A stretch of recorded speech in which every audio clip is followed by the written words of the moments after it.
Nah, it's not a choice, man. You had talked about, and this is a very sensitive subject in regards to just the whole situation, because I've dealt with some of that in my family in general. Addiction. Was that during the time also that you were struggling with that? Because people don't understand the psyche behind somebody that is going through that, right?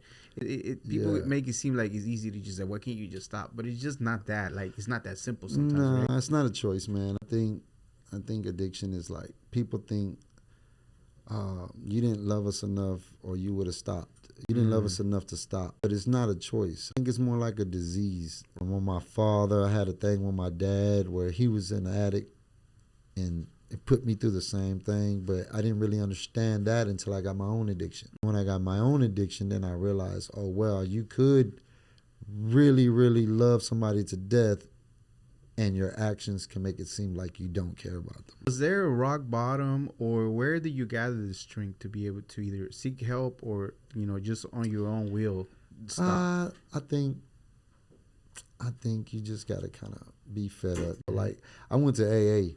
AA was like my savior, bro. Like it helped me out. I loved AA because it was a place to be in a room with people who had went through worse things than I've been.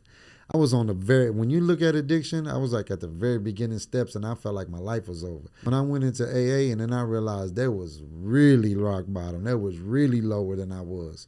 And I was in a good position to get myself out of it. If I wouldn't have heard those stories, then I would have never had the confidence to say, hey, there is light. I'm not that far from the light. You know what I mean? I thought I was at the bottom, but I wasn't.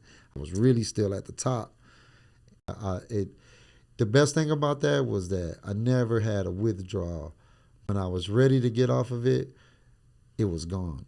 And I never had that feeling no more to do it. And then that's how I knew I was done. You know what I mean? Oh, yeah, man. I'm proud of myself. Congratulations. That's one of my Absolutely. biggest accomplishments.